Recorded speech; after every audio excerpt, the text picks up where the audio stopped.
Hello and welcome to the National College. In this short webinar, we'll explore key insights from the Department of Education on powerful pedagogies, with a focus on habits, routines and setting expectations.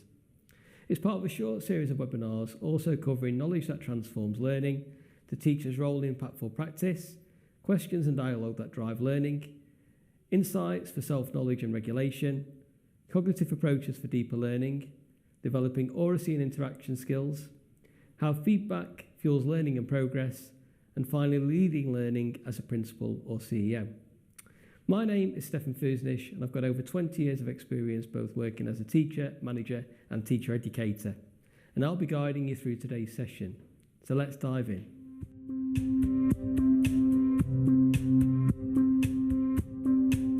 So what do students say then about powerful habits, routines and expectations? Well, students reported in the DFE study the impact of clarity and consistency, referring to structure in lessons, markers from teachers about what they will learn in sessions and how they'll learn and how it fits in with the wider picture. Some students felt that by giving things such as a target grade, they suddenly became aware of what was expected of them. So we can see that students do like consistency, structure, routine, expectations, and these play a vital part of getting the pedagogy right within your classroom. So when we look at this and we talk about, you might be thinking target grade, why would that be important to a student? Do we really want to give students a target grade? Well, if we think about that, it gives students maybe a marker of where they can get to. Maybe not target grade. They say target grade here, but maybe I would think like aspirational grade, the grade that they want to work towards, the grade that they should be trying to achieve, rather than a grade that they should be getting. So the word, the language, whatever it is, it's just another thing about expectation. The student feels there's an expectation of them. The student might have got a really high target grade and feels that confident about that, feels positive about that because they've been given that. On the other flip side of it, target grade could be a bit demoralising for a student if being given a really low one because they feel that they are not performing very well. So just about managing those expectations is something important. But these are what students say in the study. So about that structure, the markers about what they're going to learn, how it will fit in with the preparation for exams or coursework. They just give them that motivation about why they're there, what they're doing. And obviously things like target grades, if they've got them, in some students' circumstances, they can be really motivating things. So research shows that students are very aware of what teachers' expectations are for them. And students can give examples of very subtle things about teachers' attitudes that are conveyed through words, tone and non-verbal communication about their expectations. And students of teachers with low expectations come to view themselves more negatively, whilst teachers with high expectations tend to have more positive attitudes across the year, even when they've made average progress, because they feel that the teacher believes in them.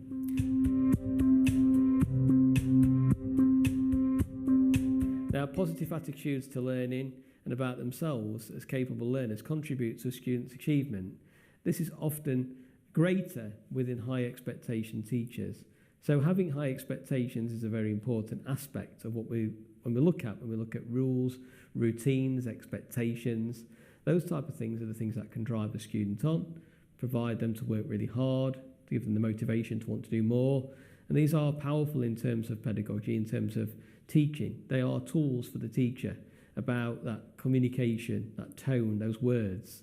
And, when we talk about that, we're looking at the focus of habits, routines and expectations. These are the things in terms of your own classroom practice. And when we talk about pedagogy, it's what you do in the classroom to support your learners learn. Now, when we look at routines or habits, whether introduced by individual teachers or school-wide, there are key features in the UK classroom that we would see. The DFE highlight there are some common features in the UK classroom. And routines are recommended as part of classroom practice at national level, with the government's advisor Tom Bennett saying routines create a culture of a school. And so by having some routines, by having some particular habits that you want your students to have is a positive thing. And in addition, routines are commonly utilised in teacher education, for example, through like scripted behaviours. Doug Lemov, Teach Like a Champion, says that, instructional coaching methods for people in the early years can be positive, and routines can be really good in managing things like behaviour can be good in terms of like getting students' expectations there and preset routines. So what is less discussed though is how routines actually support learning. We know about routines supporting behaviour, but we don't often talk about routines and how they support learning. And this is important because they do have a powerful place in the learning process. So a routine is a procedure or a way that the classroom process gets done, and students get used to it till it becomes automatic. So Lemov says that there are 3 different types of routines that we have. Academic routines that help the students properly engage in their learning activities, procedural routines that help manage materials or transitions, and cultural routines which help students feel that they can contribute and belong with others. So when we think about that sort of like procedural routines, that might be like where students come in and sit down when they arrive at class. They get if they're doing a practical subject, the materials they get out, they put their kit on ready for PE, that type of thing. So you want to develop those good procedural routines because actually procedural routines will save time in the classroom because the students don't need continually telling about the things that they need to do. So once they've developed those procedural routines, they'll know how to move on, what equipment to get, things like that, and it speeds the process up so you've got more time to teach. In terms of academic routines, if you have academic routines, the students maybe when they finish their work know what to do, that they would probably get their revision book out, maybe do something else. They support their learning activities, or when students get stuck, they know to raise their hand, they know to ask another person in the classroom. Those type of academic routines, they know what they've got to read after class, they know where to do their pre-reading before class. Those are the type of things that you would want to get into your students as a positive routine. And those cultural routines, that make students feel comfortable belonging with others. It could be that it's even as simple as like nobody sits on their own. So when you come in, you know that you would invite somebody to come and sit on your table if their normal person that they sit with isn't there, or that that type of thing. There's a certain culture within the classroom that contributes to feeling of belonging. So he talks about those routines, and they do mean a lot. Even that thing that we've just said there about not sitting on your own. Sitting on your own can make you feel isolated, can prevent you from doing certain tasks within the class. And those cultural routines can have a positive impact on the pedagogy, allow you to take part more fully within the lesson. So they sound small, but they have big impact. So what is it about routines that makes them particularly helpful then in an education setting? Well, routines actually direct learner attention. So you know what you've got to do when you walk in, you're then focused, and it's a prerequisite for learning. So attention is what you need to have to be ready to learn. So when you walk in and you know what your routine is, you've got to get this, you've got to sit here, you've got to get that ready. The student's attention has already been gained. They know what they've got to do. You might have as soon as students walk in, they complete a preset question on the board. There's already the routine. They know, pen and paper out, answer that question, and you've already gained their attention. Therefore, it means that learning would be starting straight away. And routines can be particularly useful for children and adolescents because their area of their brain responsible for attention and self-regulation is still developing. So knowing that when you come in the classroom, there are 5 questions to answer straight away means that you've got into that routine. You know that you go and get your kit out for whatever you're doing. Like you go and sit on that table with these people. There's something happening that's meaning that you don't have to think necessarily so much. You're just going to react, and your attention's already in place. And routines can be helpful in teacher education as they support mastery. So obviously, you can become an expert teacher yourself through using routines, using things again and again. So if we think about becoming an expert teacher, and same for becoming an expert learner, is that you actually have to do things multiple times. We have to try things out 4 times before we know they'll work, according to Jeff Petty, and 20 times to become good at them. So it supports you as a student and teachers as teachers to have more mental space in teaching more responsibly, focusing on the ready-made relationships and specific areas for development. So you know what the routine is, you know what somebody might need help with, you know what you do when you walk in, who's sitting where, who's doing what, who can answer these questions, who can't, who remembered things from last week. So you've got that routine, that particular thing that's happening at the beginning.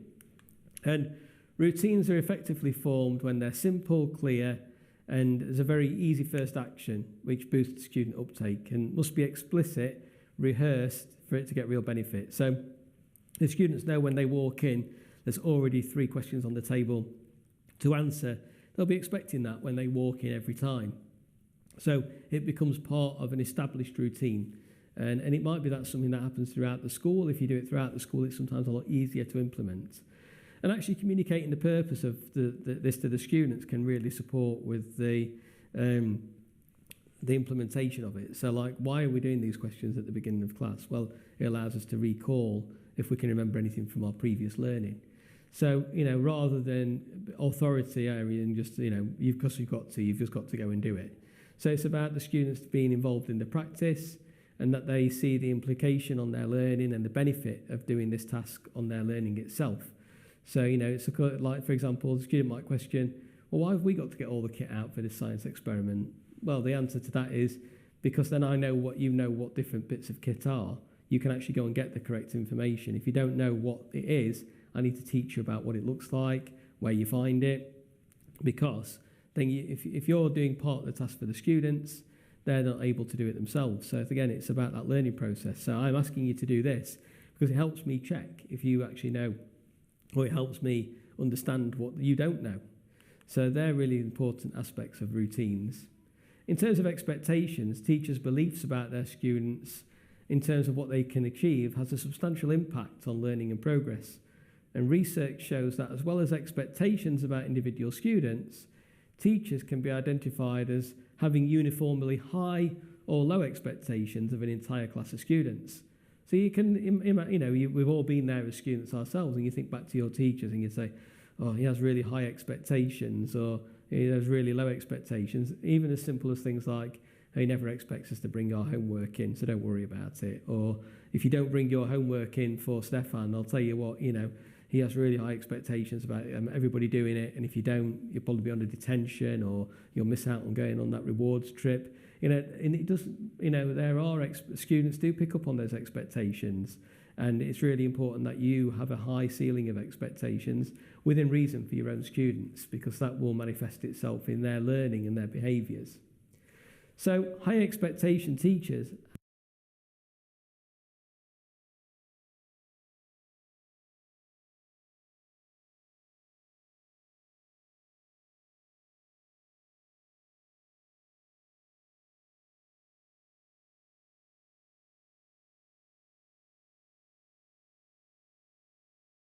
their students make accelerated rather than normal progress and usually move above their level of performance.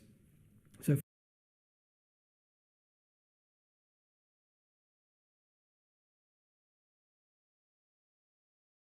for example, from average to above average, whereas teachers with generally low expectations, their students don't tend to make significant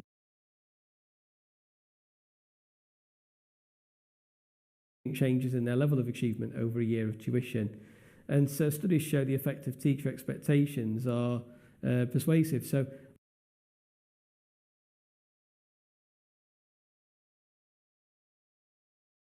tend to make significant changes in their level of achievement over a year of tuition. And so studies show the effect of teacher expectations are persuasive. So obviously, it seems not all students, not necessarily their ability, determines their level of achievement, but rather the teacher's expectations. So associated attitudes and practices, which means it's great news for teachers because you can actually make a difference to your learners' progress in terms of by your attitude towards learning. Now, the problem is, if we have low expectations, it sets up a chain of low-level activities and therefore lower learning opportunities. And when teachers' expectations are increased, the attitudes, belief, and teaching practices change. High expectation teachers tend to employ more effective teaching practices, and when students are given more advanced opportunities, they often make more progress. And therefore, the students of high expectation teachers show larger achievement gains. So you can, like we said there, as a teacher, you can make a difference because it is not only the level of ability of a student, but actually the attitude of the teacher in terms of like their, what they have as expectations are really important. So you can ask yourself about your teaching practices and what they say about you as a teacher. If you ask open-ended questions, your students are encouraged to give their own ideas more often. You believe students have got good ideas to offer, so it's quite a high expectation thing.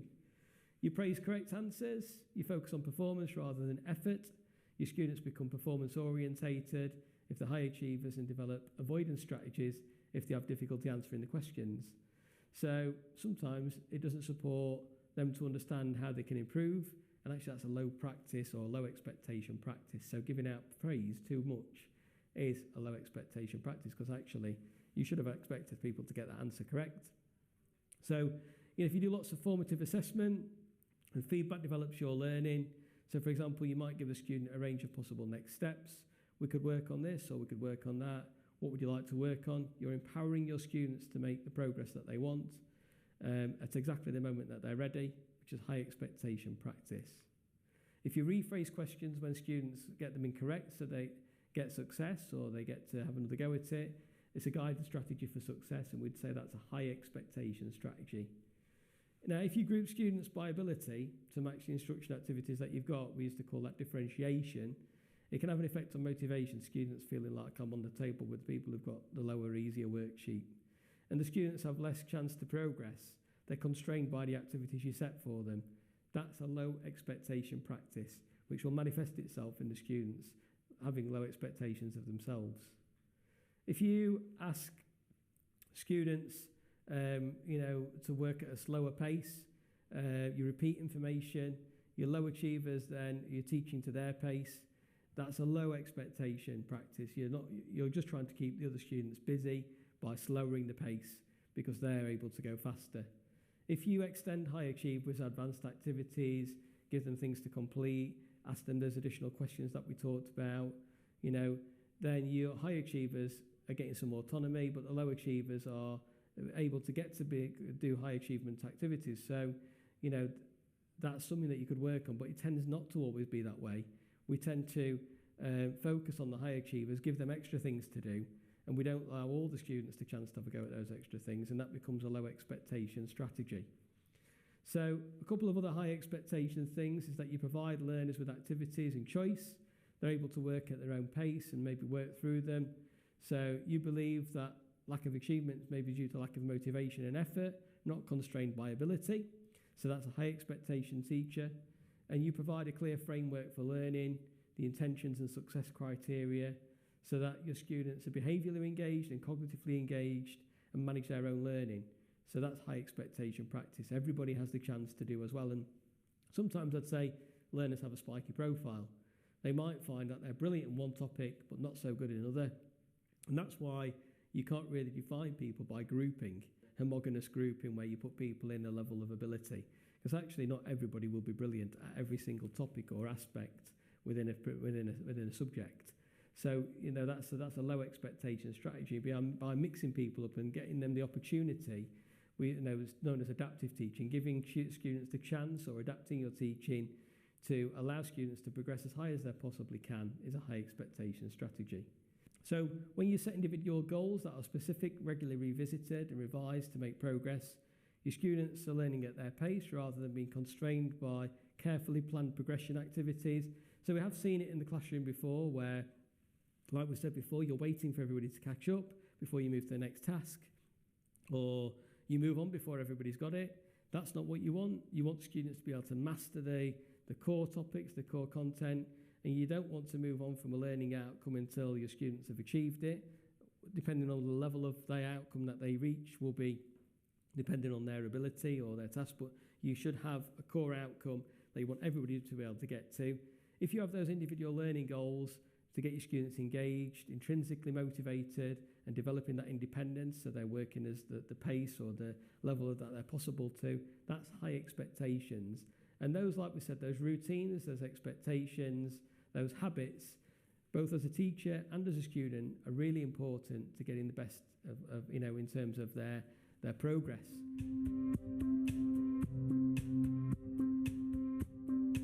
So thank you for watching today. I hope you found this useful. Please do explore the other websites